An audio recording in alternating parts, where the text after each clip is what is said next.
So for this camp, in any given day, Ryan wakes up and he runs like Forrest Gump. And he doesn't have to, but he does. How you feel? Amazing. He said 7 punches not gonna do it. I said, if you didn't put in the contract that I can't throw more than 7 punches, then I'd throw more than that. Because Ryan is an elite fighter, he's a knockout artist, among the best fighters in the world today. They want to take every step to try to control the amount of strength he's going to have the next day. The day you're sparring Ryan, just 2 days, right? Yeah. Just like one day he like forgot his tampon, he just started bleeding all over the place. So yeah.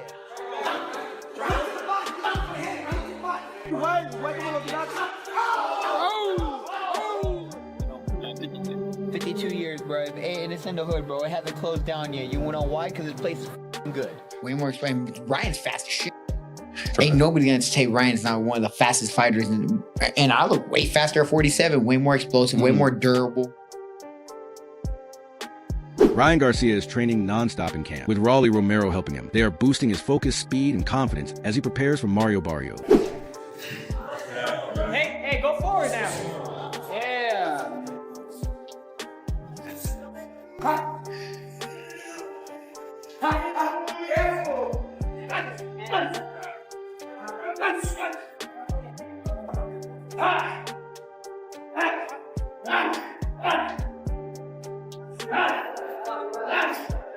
Ahí, ándale, tipo, arriba, abajo y arriba. Arriba, abajo, eso.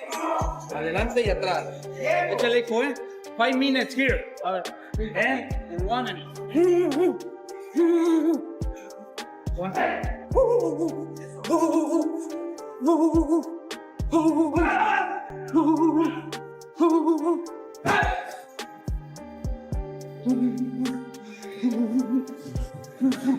Ryan Garcia is focused on speed and power in training camp, sharpening his skills through non-stop daily hard work.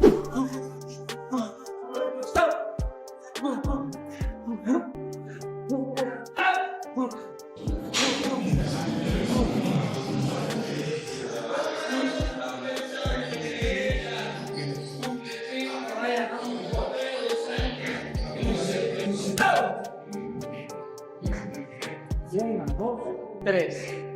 Y luego 4 y 5. Las que están haciendo en la casa. 1, 2, 3, 4, 5. Y aquí. Still, güey. Ya. 3, 4, 5. After. 3, 4, 5.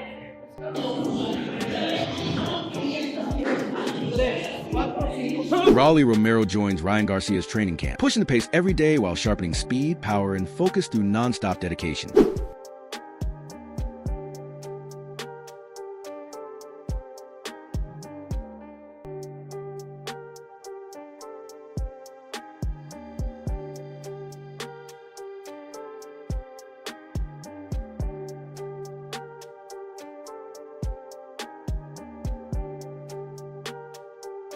Ryan Garcia stresses how important it is to have positive, experienced people around him in camp, helping him stay motivated and fully focused. If somebody's tired or feeling down that day, we're picking each other up. 6, 7, 8, 9, 10. We feel so good. We're in this together. We're like the same person, different hair color. It's just good to have like-minded people that are ready to take advantage of the opportunities, and we're not gonna let it slip. We're all building our own legacy, and when we get in the ring, you guys are gonna see something special.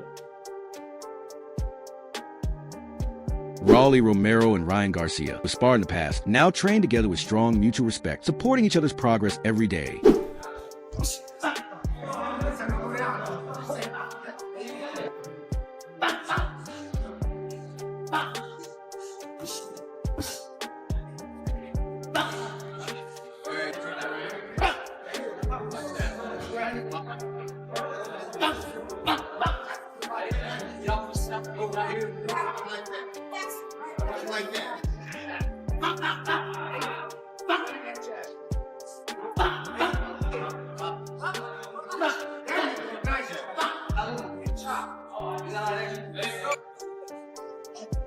Mario Barrios stays confident, pointing to his experience and longer time in the ring, and believes he holds every edge over Ryan Garcia in this fight. The advantages I have coming to this fight is just overall just like everything. You know, my experience, you know, who I've been in the ring with, who I faced. I think, you know, the boxing IQ, I think I have that on my side. You know, heart. I think, yeah. He does have experience, more experience. Max Kellerman and Robert Garcia reacted honestly to the Ryan Garcia versus Mario Barrios announcement, focusing on Ryan's training setup rather than talent. They noted he's now training with his father instead of top coaches like Eddie Reynoso, Derek James, or Joe Goosen. Robert said Ryan's father gave him a strong amateur foundation, but questioned why he switched coaches several times, suggesting possible issues with structure and authority in his camp. Dad, which I'm not saying the dad is not, you know, the dad brought him through the amateurs, but when he left his dad or went to seek a different trainer, before he came back to that, he went through 3 different trainers. Wow. That means all 3 are not good enough to, you know, they're all 3 are the best in the world. Here's the question. Did Ryan Garcia ever allow those trainers to be the boss? That's why he's back with his dad, because he's the boss. That's why. Yeah. Look, Joe Goosen, I know Joe Goosen. My brother used to train with him. He's not gonna just let you get away with stuff like that. Derek James shouldn't either. Eddie Reynoso doesn't need. He's made so much money with Canelo that if you want to come to me, it's gonna be under my rules. And if that didn't work, then Ryan's back. So that's I keep that big. Kellerman brought up a key point about discipline, asking if Ryan Garcia ever fully let top trainers take control. Since elite coaches require rules, accountability, and consistency, fighters can't just pick and choose what they do each day. Robert added that trainers like Eddie Reynoso or Derek James, who already trained champions, won't compromise their standard without accepting that leadership progress can stall. Both analysts said this lack of stability in Garcia's camp could give Mario Barrios an advantage. Barrios is known for steady training, size, and ring experience, and having a solid, structured camp could be crucial in deciding the fight. Barrios to even pull that off. See, that's the thing about boxing, and Big Baby Miller pointed it out, because there's no structure. And hopefully that'll happen with Zuffa Boxing, and I am a part of Zuffa Boxing, full disclosure. You know, the first fight coming up on the 23rd. Oh, congrats, but you need So some I got kind 2 of. guys on that card. There so you go. good. You need some kind of. Right. So the undercard has not been announced yet, but yeah, we could talk about I didn't say the names, but yeah. So. But we need some kind of structure. In the NFL, the guy has to sit there for the media interview. He shows up on time.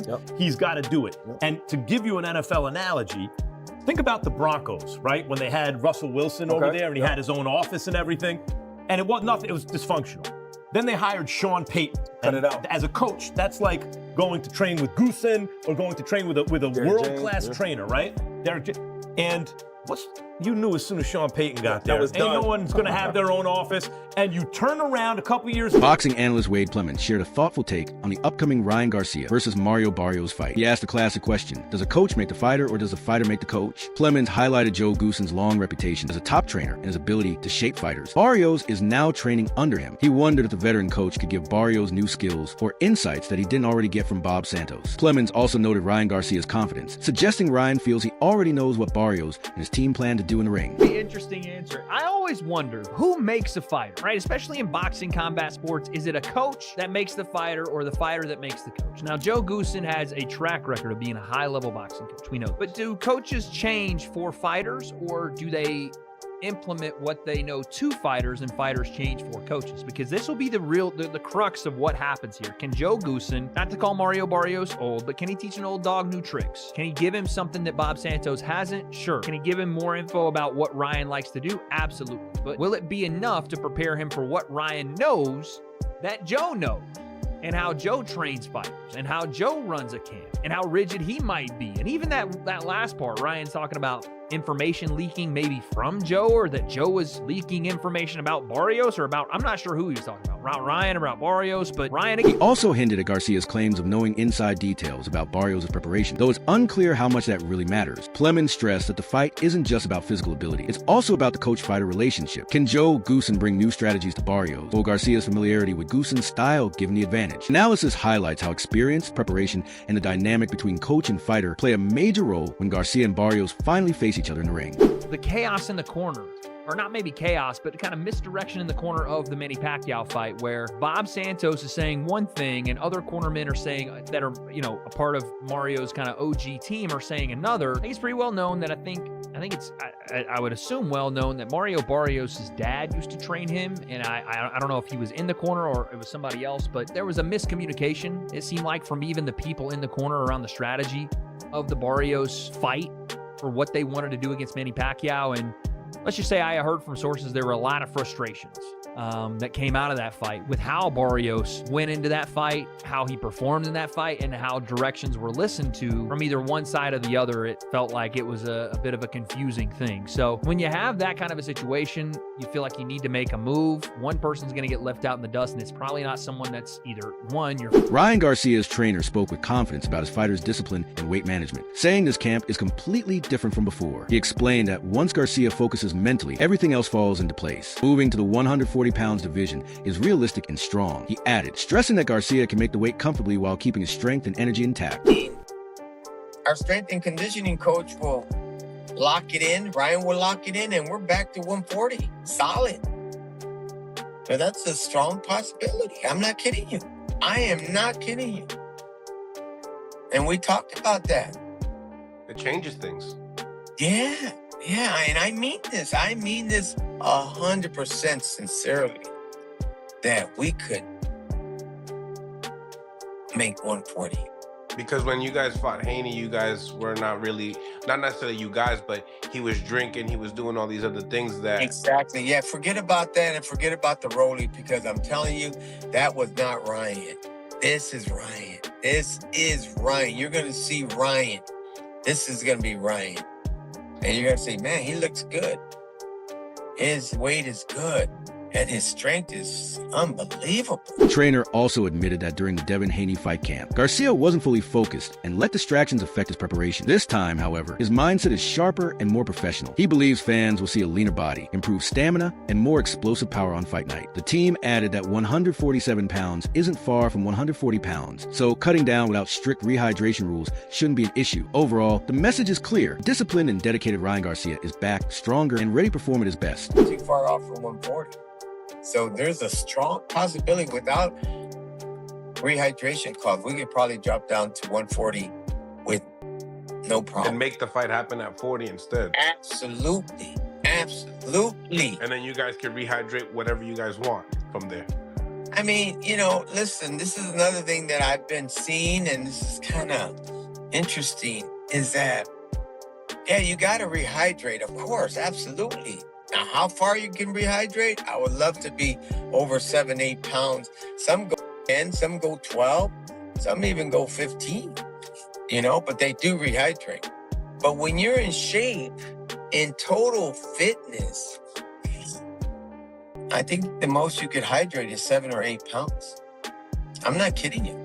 When you're in excellent shape. Analysts warn fans not to read too much into short training clips of Ryan Garcia online. A 15-second highlight or even a 1-minute montage can't show how ready a fighter truly is for a 12-round fight. These videos are edited to highlight speed, power, and sharp combinations while hiding the harder parts of camp, like fatigue, weight cuts, and conditioning challenges. Because of this, clips often give an incomplete view of a fighter's true preparation. 10-second, 15-second clips, because Ryan very well could have had similar clips before the Rolly fight, but then he ends up losing to Rolly in New York.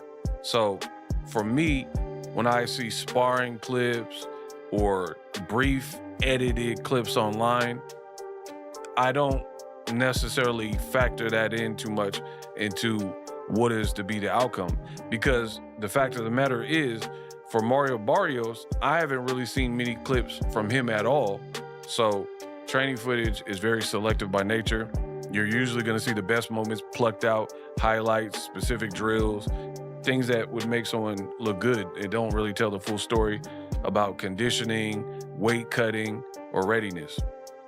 But what it does or can give you is an overall, like a snapshot of where the fighter is mentally, physically. Ryan does look like he's in good shape. Analysts pointed out that Garcia looked impressive in similar training clips before his loss to Rolly Romero in New York, but the fight's outcome told a different story. This shows that highlights alone don't predict results. In comparison, very little training footage of Mario Barrios has surfaced, making direct comparisons even harder. Still, Garcia's clips give a glimpse of his mindset. He looks focused, fit, and serious about preparation, both mentally and physically sharper. But Barrios remains a respected, experienced welterweight, known for his size and durability. In the end, these clips are just observations, not guarantees. The real answers will will come on fight night, when both fighters must prove themselves in the ring. Much looking forward to the fight.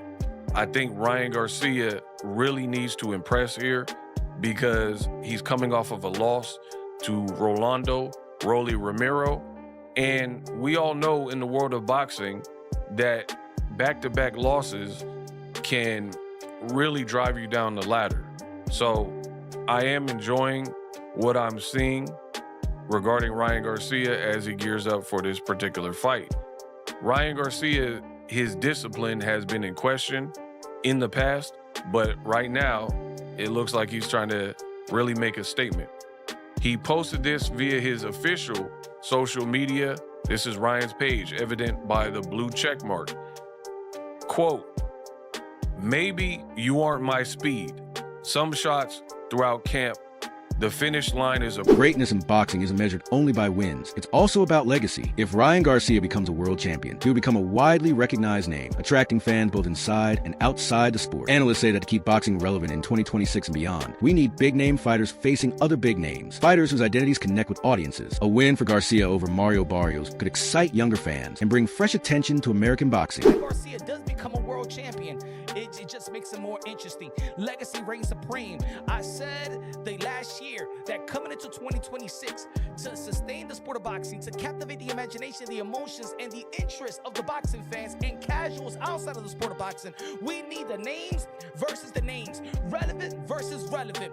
We need people that people recognize. We need the fans to recognize these names, and they will be interested. Ladies and gentlemen, Ryan Garcia beating Mario Barrios is good for the sport of boxing. It's good for this young generation because let's be real, let's be honest. Mario Barrios is not going to cut it in keeping the interest of the sport of boxing. He hasn't done it. He's been in big fights and he have not seized the moment. No, you Dennis Ugas, yeah, but it didn't seize the moment. We need interest. Ladies and gentlemen, American boxing is dying. A lot of people's not investing in American boxing. Let's be real. Barrios, despite his experience, has often missed key moments in past high-profile fights. Garcia, on the other hand, has mainstream appeal that can draw casual fans and investors back to boxing. Recent events show that for the sport to thrive, big-name fighters must face each other. Champions like Garcia, who are widely recognized, are crucial for reigniting passion and attracting investment in American boxing. Netflix is just going to give you this events here and there. Maybe they'll give us Floyd Mayweather versus Manny Pacquiao too. But at the end of the day, everybody has abandoned American boxing, and the only way we get these investors back into the American landscape, we got to do what we did out there at Madison Square Garden, New York City, this past weekend when we saw Shakur Stevenson beat Teofimo Lopez. Sold out crowd. Why was it a sold out crowd? Because it was name versus a name. People recognize both names, tri-state area, right? Teofimo Lopez never did it sold out or even come close to selling out a big arena. Shakur Stevenson didn't come close to selling out even. That's a wrap for today's video. Stay tuned for more, and we'll see you next time.